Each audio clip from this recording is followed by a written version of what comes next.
بسم الله الرحمن الرحيم. دەستگای نووری حکمەیەکێکە لە ناوەندەکانی قورئان لە زۆرینەی شوێنەکانی کوردستان. ئێمە ژۆ لقی شارە زۆر کە چواردەهەمین لقی دەستگای نووری حکمەیە. ئەلحەمدولیلlah یەکێکە لە لقە هەرە چالاک و دیارەکانی دەستگای نووری حکمە. عادەتی نووری حکمە وایە کە لە شوێنێک لق ئەکاتەوە ئەگەر کاروبارەکانی فراوانتر بێت لە هەموو شوێنێک لق ناکاتەوە، لە خوار ئەو فەرعەکاتەوە کە پێڵێن بازنە. ئێمە ژۆ لقی شارە زۆر هەتا ئێستا 5 بازنەمان هەیە کە بازنەی ڕۆشنبیران چوارەمین بازنەی لقەکەمانە. هەدەفی نووری حکمە ئەوەیە لە ڕێگەی نووری حکمەوە بتوانێت زۆرترین ڕۆشنبیری و پەروەردە بەناو نەوەکانی کورد و لە دەرەوەی کوردستانیش لە هەندێک شوێن هەر هەوڵی داوە بڵاو بکاتەوە. یەکێک لە ئەرکە سەرەکیەکان و دیارەکانی نووری حکمە مەوزوعی فێربوون و فێرکردنی قورئانی پیرۆزە کە لە تەمەنەکانی پۆلیسیی سەرەتایی و لە هەندێک شوێن کەمێک خواردتریش هەیە هەتا تەمەنەکانی بەرەوسەر. ئەلحەمدولیلlah لقی ئێمە کە بە لق و بازنەکان ڕێژەیەکی بەرچاوی فێرخواز ڕووی لێ ناوین لەبەر زەرورەت و داواکاری فێرخوازانە ئاوا بەردەوام لە هەوڵی فراوانکردنی لق و بازنەکان هەین. بۆیە ئەلحەمدولیلlah بەدەمەوە هاتنێکی زۆر فراوان هەیە. دەستگای نووری حکمە بە شێوە گشتێکەی ڕێکخراوێکی خێرخوازیە، دەستگایەکی خێرخوازیە کە ئەوانەی کە تایە ئیشەکەن بە شێوە گشتێکەی فی سەبیلیلlah تایە کارەکەن. لە لقی ئێمەش وەکو هەر لقێکی تر ئەلحەمدولیلlah وایە و ڕێژەیەکی زۆر لە برایان و خوشکان بەشێکیان پێشتر لە نووری حکمەت فێرخواز نەبوون، هەر ڕاستەوخۆ بە مامۆسا هاتوونەتە ناو کاروبارەکانەوە.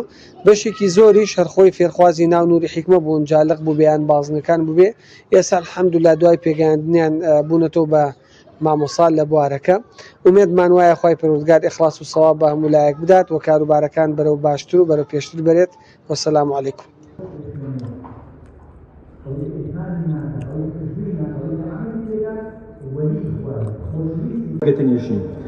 بچینە خزمەتی فەزڵی ئەم قورئانە خۆشەویستەکانم. والله هەر کەسێ خەریکی وتنەوەی قورئان بێ، خەریکی خوێندنی قورئان بێ، سەربەرزە بێ.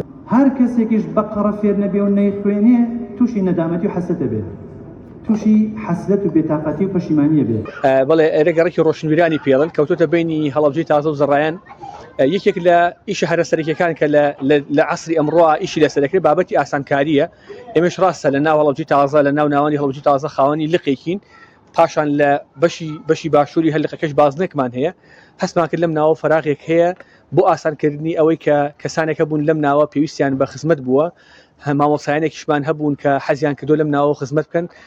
لەبری ئەوەی وسومانە، لەبری ئەوەی بێنە لق و عەزەتێکی زیاتر بکێشن، هەم مامۆستاکان و هەم فێرخوازەکانمان لەم مەنتیقەوە بینایەکیان بەکرێ بۆ بگرین و ئیشەکە بسم الله الرحمن الرحیم لێ بکەین و دەست پێ بکەین بۆ ئەوەی ئاسانکاریکی باشتر بێت.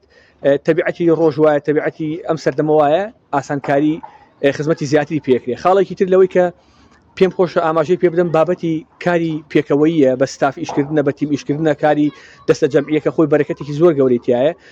ئێمە با بڵین هەر چەندێک بمانێ و خزمەتکەین ئەگەر لقێک بێت تەنها توانەکانی ئێمە سنوودارە بێ. بەس ئەگەر بوو بە 2 بینا و 3 بینا و 4 بینا هەر بینایەک بۆ خۆی چەند خوش و برایەکی بۆ ئەوە ئەبێت با بڵین بۆ یەکلایی ئەبێتەوە بۆ خزمەتکردنەکەی ئەو کاتە بەرەکەتەکەی زیاتر ئەبێت.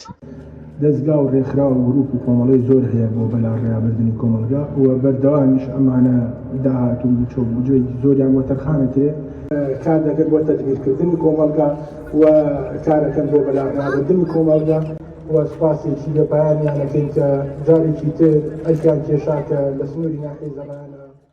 بسم الله الرحمن الرحيم، الصلاة والسلام على رسول الله وعلى آل حبيبنا محمد وعلى آله وصحبه وسلم. السلام عليكم ورحمة الله وبركاته.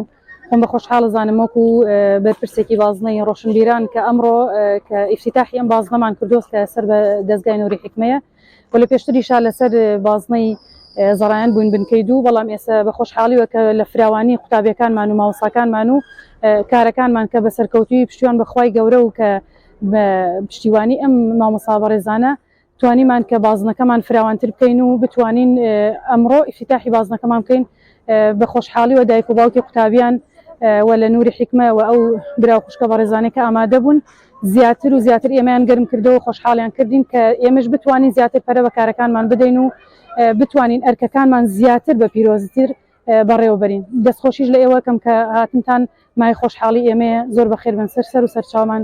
وەسەلام عەلەیکوم وەڕەحمەتوڵڵاهی وبەڕەکاتوه. بەناوی خوای بەخشندە و میرەبان ئەمڕۆ لێرە لە گەڕێکی ڕۆشنبیران لە ناحیە زەڕایەن دەستگای نووری حکمە لەقی شارە زوریکێکی دیکەی لە بازنەکانی خۆی لێرە کردەوە بە ناوی بازنەی ڕۆشنبیرانی سەر بە لەقی شارە زوری دەستگای نووری حکمە ئێمە وەکو دایکان و باوکانی ئەم سنوورە زۆر سپاسی خەمخۆران مامۆستایان لێپرسراوان و سەرپەرشتیارانی دەستگای نووری حکمە لەقی شارە زوورەکەین بۆکردنەوەی ئەم ناوەندە ڕۆشنبیر و پەروەردەیە لەم سنوورەیە هیوادارین لە ئاست ئەو متمانە گەورەیە بێ کە دایکان و باوکان بەم بازنیان بەخشووە ئینشاڵڵا و بێگومان کردنەوەی ئەم ناوەندە سوود و گرنگێکی تایبەتی و بۆ خۆیە بێت کە یەک کە لەم بازنەیەدا مناڵەکانمان فێرخوازەکانمان فێری قورئانی پیرۆزەکرێن فێری فەرمودەکانی پێغەمبەری خواکرێن صلی الله علیه وسلم و فێری جوان خوێندنەوەیانەکەن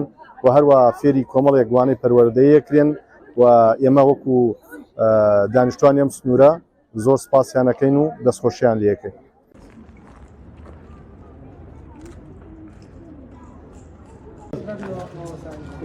برنامه معاشی